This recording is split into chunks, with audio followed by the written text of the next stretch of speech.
بسم اللہ الرحمن الرحیم۔ گمنام ہیرو کے معزز ناظرین، السلام علیکم۔ آئیے چلتے ہیں کہانی کی طرف۔ تم باقی میرے شوہر نہیں ہو، اب مجھے یقین آ گیا۔ وہ بولی، جعلی آدمی کہیں نہ کہیں پکڑا جاتا ہے، خواہ خرابی کے باعث پکڑا جائے یا خوبی کی بنا پر۔ میں نے کہا، شاہ عالم مجھے بتا دو کہ میرا شوہر کہاں ہے، وہ زندہ ہے یا نہیں؟ ابھی وہ زندہ ہے، میں نے کہا۔ شاہ عالم کی جگہ میں نے لے لی ہے مجبوراً، مگر تمہارے شوہر کی جگہ میں کیسے لے سکتا ہوں؟ حوث اقتدار کو تم مجبوری کا نام دے سکتے ہو؟ ظاہر ہے تم زیادہ چلاک اور طاقتور تھے، اس لیے کامیاب ہو گئے۔ کسی نے گن پوائنٹ پر تو نہیں کہا ہوگا کہ تم شاہ عالم بن جاؤ۔ گن پوائنٹ پر شاید میں انکار بھی کر دیتا، میرے سامنے اس سے زیادہ خطرناک صورتحال تھی۔ شاہ عالم یعنی تمہارے شوہر کے بارے میں یہی کہا جا سکتا ہے کہ وہ خود اپنے پھیلائے ہوئے جال میں پھنس گیا۔ اس نے گڑھا میرے لیے کھودا تھا مگر خود اس میں گر گیا۔ اس وقت وہ ہماری قید میں ہے، اسے کوئی موقع ہی نہیں ملا کہ وہ اپنا دفاع کر سکتا۔ اس کے فرار ہونے یا اپنے بارے میں کسی کو اطلاع دینے کا امکان 1% بھی نہیں۔ وہ پریشان نظر آنے لگی۔ تم اس کے ساتھ کیا کرو گے؟ ابھی میں کچھ نہیں کہہ سکتا، تاہم اس کا مستقبل خاصا تاریک ہے۔ یہ بھی ہو سکتا ہے کہ شاہ عالم اس زندگی پر خود موت کو ترجیح دے یا ایسے حالات پیدا کر دے کہ ہم اسے مار دیں۔ نہیں، تم ایسا نہیں کر سکتے، وہ چلائی۔ میں نے کہا، رخشندہ، سیاست کا یہی چلن ہے، اس میں کوئی اخلاقی مسئلہ رکاوٹ نہیں بنتا۔ اقتدار کی جنگ میں رشتے حائل نہیں ہوتے۔ تاریخ ایسی مثالوں سے بھری پڑی ہے۔ میں اسی لیے تم کو صاف صاف بتا رہا ہوں تاکہ تمہیں فیصلہ کرنا آسان ہو جائے۔ تمہارے لیے دو راستے ہیں، ایک یہ کہ تم روایتی وفا شعار اور شوہر پرست بیوی کی طرح اس کے ساتھ رہو۔ میں اس کے ساتھ رہوں گی، خواہ وہ کہیں بھی رہے، مثلاً پاگل ہو کے۔ اس نے خوفزدہ لہجے میں کہا، پاگل ہو کے کیوں؟ یہی تو مسئلہ ہے۔ میں نے کہا، رحم کرنا بڑا مشکل ہوتا ہے۔ اگر اسے زندہ رہنے کی اجازت دی جائے تو یہ بہت ضروری ہے کہ اس کا اپنے ماضی سے کوئی رشتہ، کوئی تعلق باقی نہ رہے۔ اگر وہ خاموش رہنے کا وعدہ کرے۔ میں نے ہنس کے کہا، جو ایسے وعدے پر اعتبار کا خطرہ مول لینے پر راضی ہو وہ بھی پاگل۔ غیر معینہ مدت تک اس کو قید میں رکھنا بھی مشکل ہے، خطرناک بھی، اور خواہ مخواہ کا درد سر بھی۔ آسان طریقہ تو یہ ہے کہ ایک شاہ عالم ختم کر دیا جائے، اصلی نقلی کا چکر ہی نہ رہے۔ خدا کے لیے اتنے شفاق مت بنو، رحم کرو مجھ پر۔ دوسرا رحم دلانا طریقہ یہ ہے خاتون، میں نے اٹھ کے ٹہلتے ہوئے کہا، کہ ہم اس کو ایک نئی شخصیت دے کر تمہارے حوالے کر دیں۔ یاد ماضی اس کے لیے عذاب نہ ہو، اس لیے ہم شاہ عالم سے اس کا حافظہ چھین لیں، وہ بھول جائے کہ وہ کون تھا۔ گزرے ہوئے وقت کی ایک یاد کی پرچھائی بھی اسے پریشان نہ کرے، پھر مجھے اس سے کوئی خطرہ لاحق نہیں رہے گا۔ تم خود اسے پاگل کرو گے۔ برین واشنگ ایک سائنس ہے، اس کو میڈیکل سائنس کی ایک سیاسی شاخ بھی سمجھا جا سکتا ہے۔ کسی بھی شخص کے ذہن سے عمر گزشتہ کی کتاب کا ہر صفحہ، ہر صفحے کی ہر سطر کا ہر لفظ ایسے مٹا دیا جاتا ہے جیسے بلیک بورڈ پر ڈسٹر پھیر کے چاک کی تحریر صاف کر دی جاتی ہے۔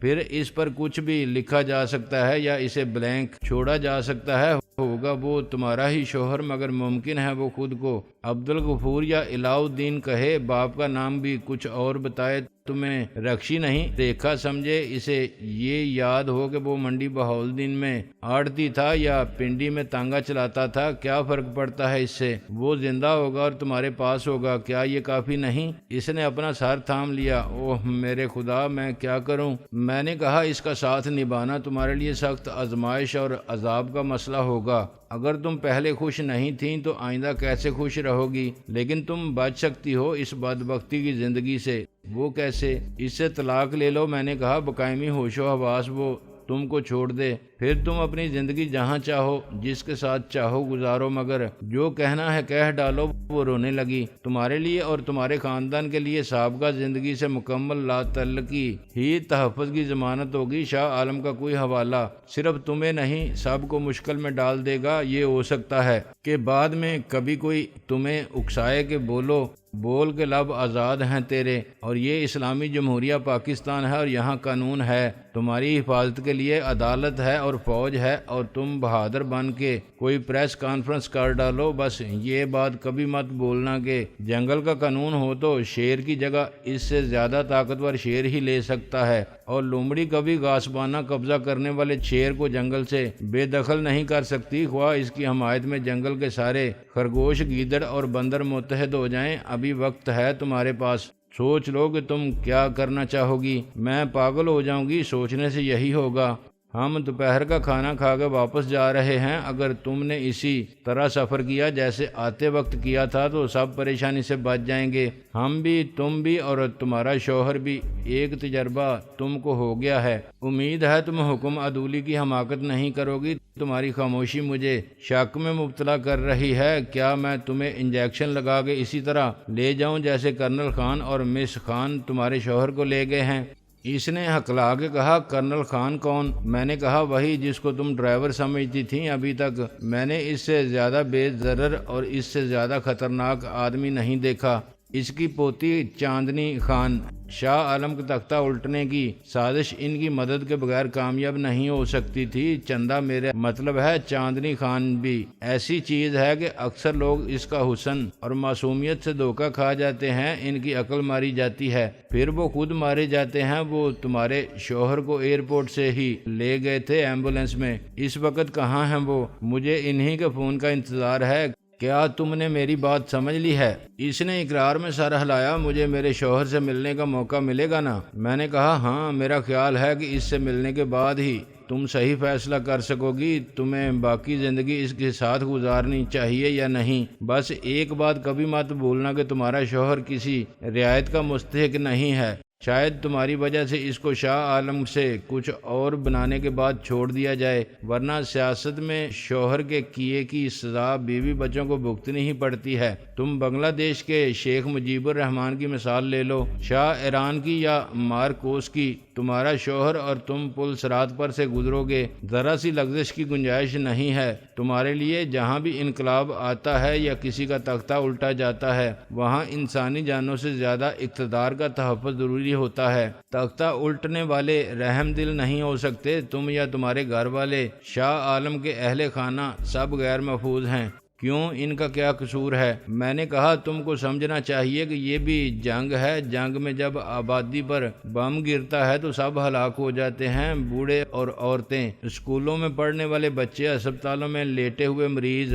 امام اور پادری، ہر مذہب ان کے قتل کی ممانعت کرتا ہے۔ جنیوا کنونشن کی قرارداد بھی یہی کہتی ہے، مگر ایسا بم ابھی تک ایجاد ہی نہیں ہوا جو مخالفین اور مزاحمت کرنے والے دشمن کو ہلاک کرے اور وہ بچ جائیں جو امن چاہتے ہیں۔ میں بلا سبب خون ریزی پسند نہیں کرتا، مگر رحم دلی کا مظاہرہ کرتے ہوئے کسی قاتل کو معاف کر دینا بھی میرے نزدیک جرم ہی ہے۔ میں تم سے کوئی وعدہ نہیں کر رہا ہوں کیونکہ ابھی مجھے شاہ عالم کے جرائم کی سنگینی کا صحیح اندازہ نہیں ہے۔ ساری صورتحال اب تمہارے سامنے ہے۔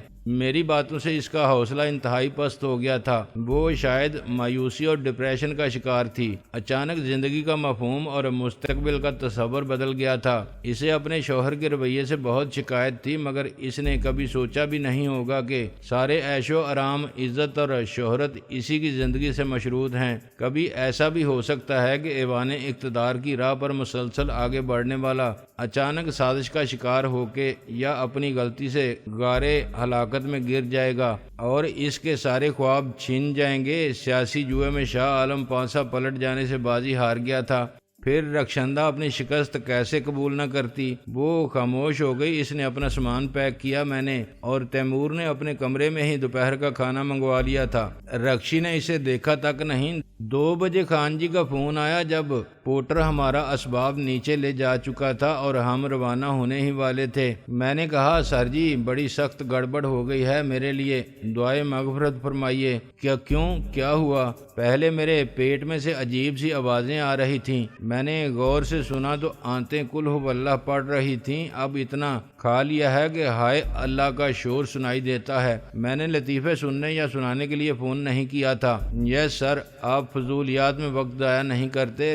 ہم ٹرین سے لاہور جا رہے ہیں، ایک بوگی کا الگ کمپارٹمنٹ ہے ہمارے پاس۔ اکانومی کلاس میں دروازے کے ساتھ ہی الگ کمپارٹمنٹ ہوتا ہے، اس میں نل وغیرہ بھی ہوتا ہے۔ میں باز نہ آیا، اے سی سلیپر میں 4 برتھیں حاصل کر لی ہیں میں نے۔ اس کمپارٹمنٹ میں 2 مسافر تھے، ہماری درخواست پر وہ دوسری جگہ شفٹ ہو گئے۔ یہ تو بڑا سنگین مسئلہ پیدا ہو گیا، آپ کے لیے 1 برتھ چندہ کی، دوسری میری، باقی 2 پر آپ اکیلے کیسے سوئیں گے؟ تم کتنی دیر میں روانہ ہو رہے ہو؟ دیر تو آپ کی وجہ سے ہو رہی ہے خان جی، نہ آپ فون کرتے نہ مجھے رکنا پڑتا۔ وقت کی کوئی قید نہیں ہے آپ کو، کوشش کرنا کہ ٹرین سے پہلے لاہور پہنچ جاؤ اور ہمیں ریسیو کرنے آ جاؤ۔ تمہاری گاڑی ہو تو بہتر ہے، داڑھی ہو تو بہتر ہے، آپ کہتے ہیں تو رکھ لیتا ہوں، آج بھی شیو نہیں کی تھی۔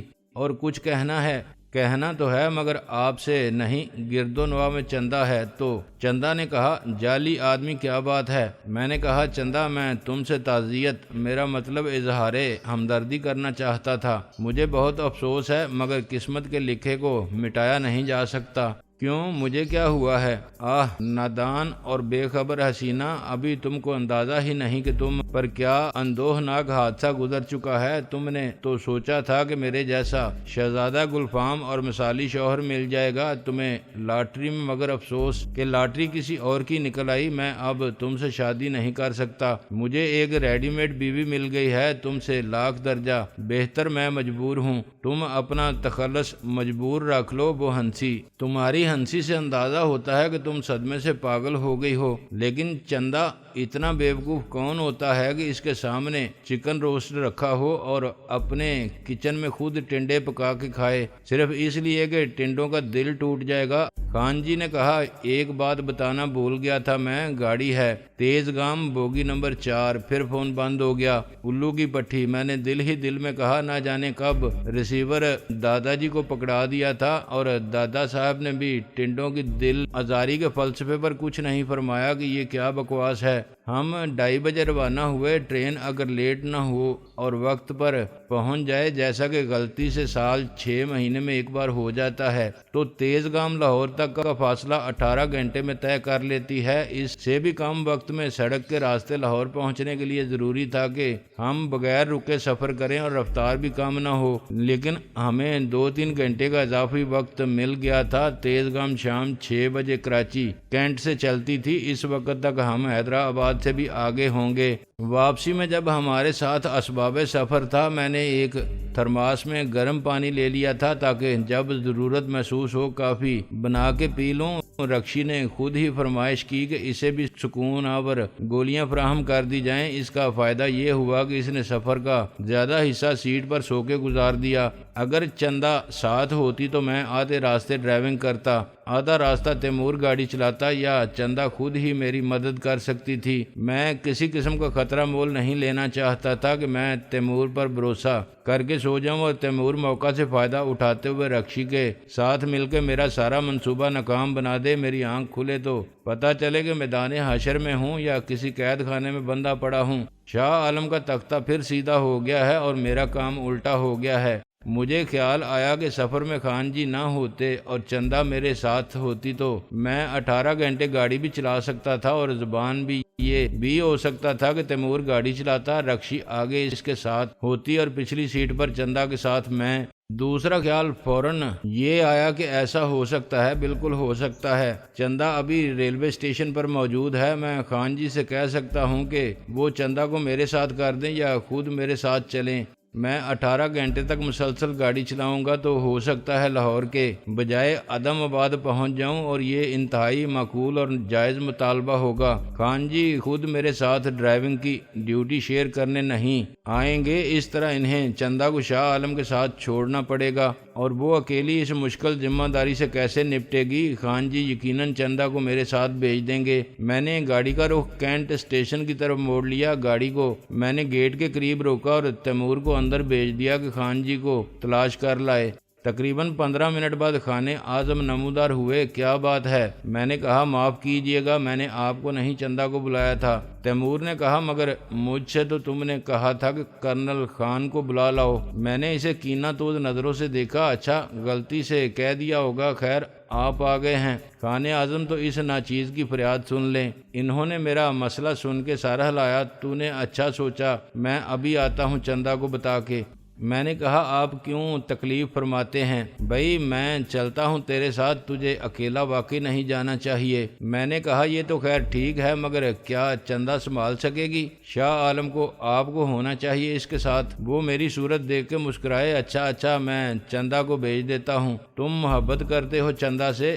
رکشی نے پیچھے سے سوال کیا۔ نہیں، میں نے کہا وہ محبت کرتی ہے مجھ سے، مگر اس سے کیا فرق پڑتا ہے؟ جیسے 2 کو 3 سے ضرب دی جائے یا 3 کو 2 سے۔ 20 منٹ بعد بھی چندہ نہیں آئی تو میں نے تیمور کو پھر اندر بھیجا، دیکھ کے آؤ کیا مسئلہ ہے۔ تمہاری بے قراری سے یہ ظاہر ہوتا ہے، رکشی بولی۔ ظاہر نہیں، ثابت ہوتا ہے کہ میں نے بکواس فرمائی تھی۔ میں ہی محبت کرتا ہوں اس سے، میں نے کہا۔ انتظار میں آدھے گھنٹے کا مشکل وقت کاٹنے کے بعد میں نے خود اندر جانے کا فیصلہ کیا۔ میں رکشی کو بھی اپنے ساتھ ہی لے جاتا، مگر اس وقت تیمور نمودار ہوا۔ اس کی صورت پر 12 بجے ہوئے تھے۔ اس نے مجھے بتایا کہ کرنل خان اور چندہ دونوں کا کہیں پتہ نہیں۔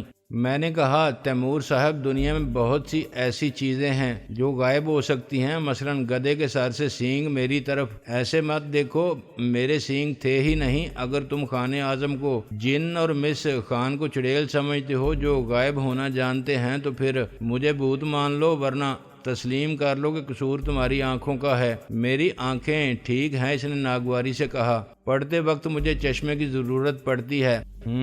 میں نے سوچ کے کہا کیا تم ثابت کر سکتے ہو کہ جب تم انہیں تلاش کر رہے تھے تو تمہاری آنکھیں کھلی ہوئی تھیں؟ آنکھ اوجل پہاڑ اوجل۔ وہ میرے ساتھ بیٹھ گیا۔ تمہیں یقین نہیں تو خود جا کے دیکھ لو۔ میں نے کہا مجھے ڈر لگتا ہے، اس خیال سے کہ وہ تمہیں بھی نہ ملے تو کیا ہوگا، نہیں اس خیال سے کہ تم میری بیوی رکشندہ کو لے کر بھاگ گئے تو کیا ہوگا۔ بہتر یہی ہوگا کہ میں چندہ کو بھول جاؤں، کسی اور سے دل لگاؤں۔ رکشی نے طنز سے کہا۔ واہ کیا محبت ہے۔ میں نے اس کی طرف ڈٹائی سے دیکھا۔ کیا کر سکتا ہوں اس کے سوا؟ یہ تیز رفتاری کا خلائی دور ہے، وہ سلو موشن عشق اب کوئی کیسے کر سکتا ہے جس میں کئی دن گزر جاتے تھے نینا چار کرتے ہوئے، آہیں بھرتے، پھر ہفتوں پیار برے گیت گاتے، خط لکھتے یا ڈائلاگ بولتے، اس کے بعد مہینوں ظالم سماج سے لڑتے یا فراق میں آہیں بھرتے، صحرا نوردی کرتے یا گل گل کر مرتے۔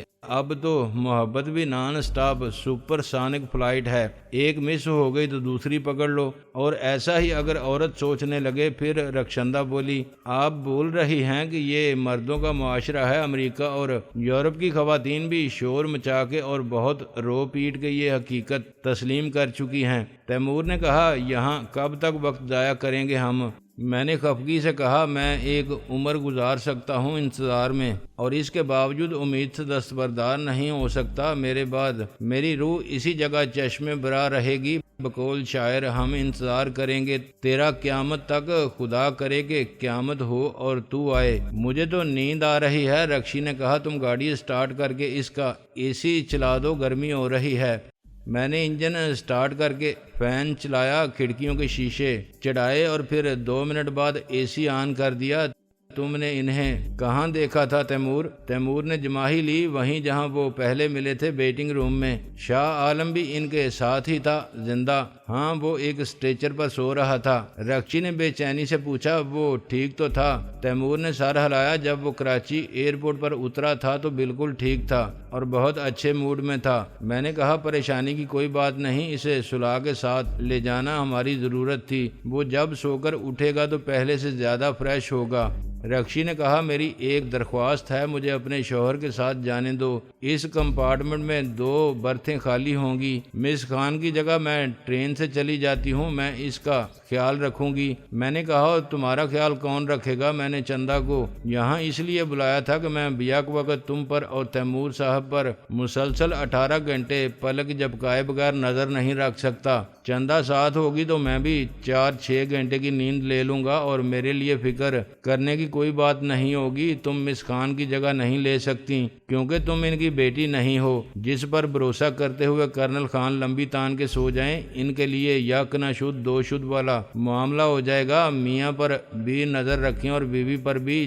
چندہ ان کی مدد کرتی، مگر اسے میں نے طلب کر لیا کیونکہ ڈرائیونگ ذہنی اور اعصابی دباؤ کے ساتھ جسمانی تھکن سے اور زیادہ خطرناک کام ہو جاتا ہے۔ ٹرین خود چلتی رہے گی اور شاہ عالم بھی انجیکشن کے اثر سے نیند میں رہے گا تو کرنل خان بھی ایزی رہیں گے، وہ سو جائیں گے، تب بھی مسئلہ کوئی نہیں ہوگا۔ انجیکشن کا اثر ایک دم ختم نہیں ہوتا کہ شاہ عالم آنکھ کھلتے ہی مستعد ہو کے ایکشن میں آ جائے گا، غنودگی اس پر غالب رہے گی۔ تیمور نے اچانک کہا، لو انتظار کی گھڑیاں تمام ہوئیں تمہارے لیے۔ میں نے قریب آتی ہوئی چندہ کو دیکھا۔ تم نے ملاحظہ کیا جذبہ صادق اور دل کی تاثیر کو؟ اگر میری زندگی تمام ہو جاتی انتظار میں تو چندہ کی روح اسی جگہ میری روح سے ملنے آتی اور کہتی، سوری مجھے تھوڑی سی دیر ہو گئی، میں نے تو سب جگہ دیکھ لیا تھا۔ تیمور صاحب میں بتاؤں یہ کہاں تھی؟ چندہ تصدیق کرے گی میرے خیال کی۔ یہ شاہ عالم کو اور خان اعظم کو ٹرین میں چھوڑنے گئی تھی، اس لیے ویٹنگ روم میں کوئی نہیں تھا۔ ٹرین ویسے تو روانگی سے آدھا گھنٹہ یا گھنٹہ پہلے پلیٹ فارم پر لائی جاتی ہے، مگر واشنگ لائن میں 2 گھنٹے پہلے ریڈی ہوتی ہے۔ کچھ لوگ کمائی کی خاطر اور جگہ پکڑنے کے لیے وہاں جا کے بھی بیٹھ جاتے ہیں۔ چندہ نے صرف سہولت دیکھی ہوگی۔ جب ٹرین پلیٹ فارم پر لگے گی تو خان اعظم بھیڑ بھاڑ میں دھکم پیل سے بچ جائیں گے۔ اس وقت اسٹریچر کے ساتھ شاہ عالم کو اندر پہنچانا مشکل ہوتا۔